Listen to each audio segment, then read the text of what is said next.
You know, it's almost like your birthday with a package from China, so let's go.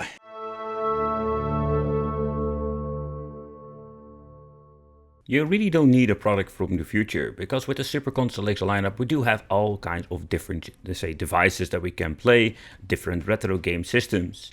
So particular one is the Cube version. We have the first edition, I think the most common one will the X3. And the X3 chip, I just love this thing, because where you cannot play everything like Wii, GameCube, PlayStation 2, but this is just perfect if you don't really care about those platforms. If you just want to get into the old school stuff, think about the 8-bit and 16-bit era, having different kind of handhelds. Also here we do have limitations, so one of the more familiar ones is even having like 1,000 of arcade games or Neo Geo games you can boot up and play. So when it comes to MAME and arcade, there we don't have the option to actually play Tekken or some more advanced games. But where I always speak about limitations, we can still play a lot of cool stuff. Where I love these, let's say, basic boxes for 8-bit, 6-bit, PlayStation 1, you name it, you can just actually play them just fine. And the later systems where we do have upscaling options, or where we're going to be deep diving in later on this video, we don't have all of these options because these devices are not powerful enough. But for plug and play cheap solutions, yeah, this is just great when it comes to that. So N64 will always be a mixed bag with these low-end stuff, and in combination with EmuElec 3.9, I think the emulation is just what it is. But some games are just playable, beside all the glitches and slowdowns.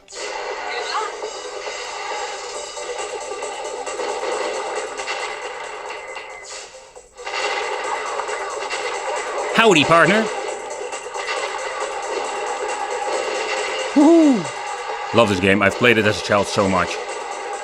But from a technical standpoint, this thing is quite cool to see what they made, because this is not like some basic Android box they slapped into a case and trying to make a quick buck. This is actually one of those cool devices that they put some effort in. Having 4 ports, that is super convenient to play some N64 or some Sega Dreamcast. And yep, there were a couple of games that are actually playable. So you can still play a lot of games, even if they struggle sometimes. There is a lot of cool options out there, but I think the Cube is one of my favorite ones.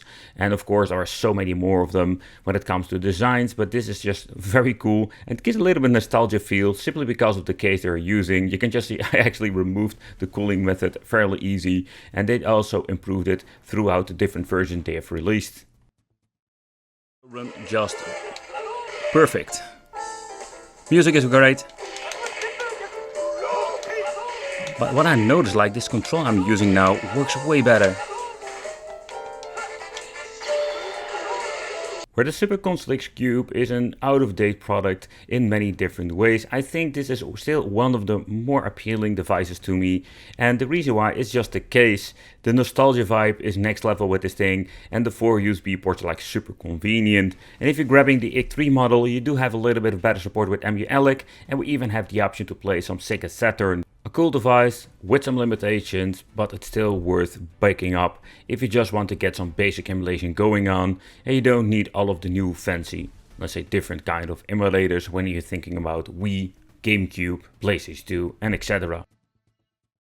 Another one on my list of favorite devices that are actually worth picking up is the Super Console X X3 Pro. The name already says it, I mean not the Pro, just the X3. This is actually the improved chip, or it's a little bit better power, so we do have overall better support.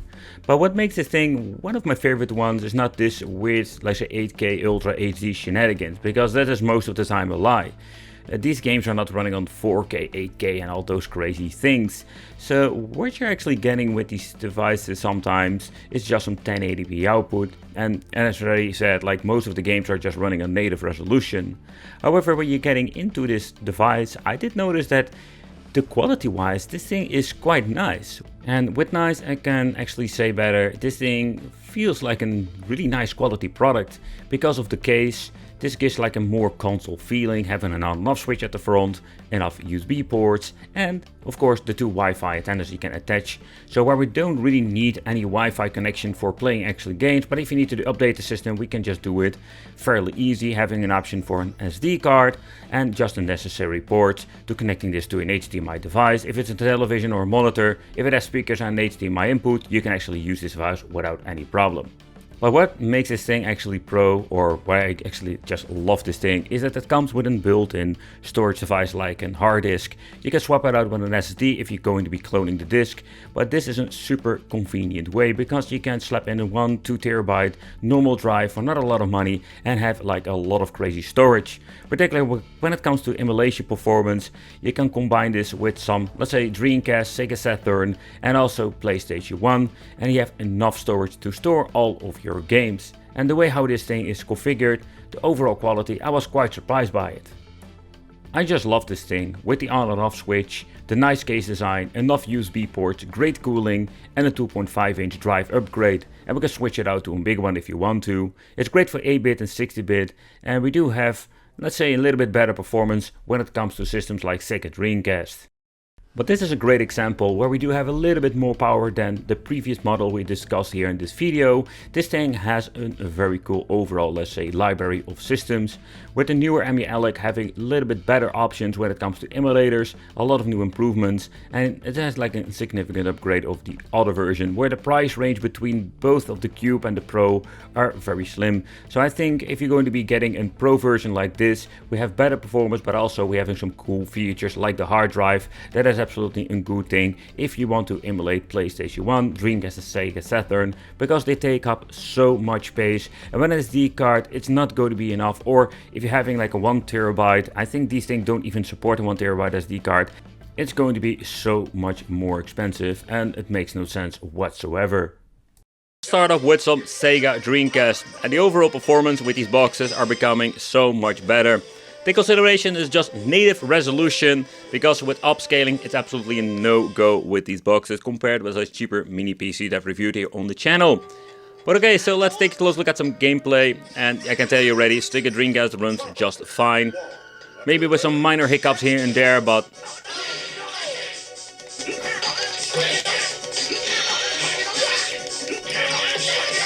wow, this is actually the first time I've tested unboxed that we're having soundtracks.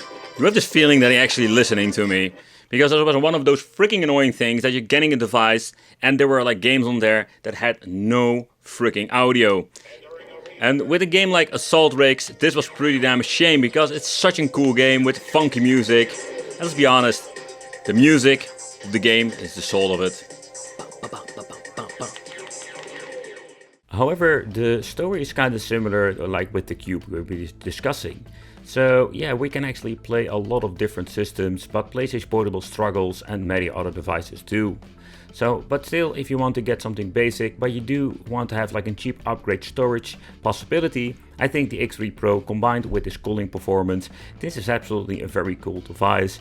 And we do have options to actually play many different games. But again, the Pro is necessary with this, let's say, SATA drive in the inside if you want to play some PlayStation 1. You have like a massive library, we're going to be needing a lot of space, and SD cards are just not a good option because they're way too expensive when it comes to that.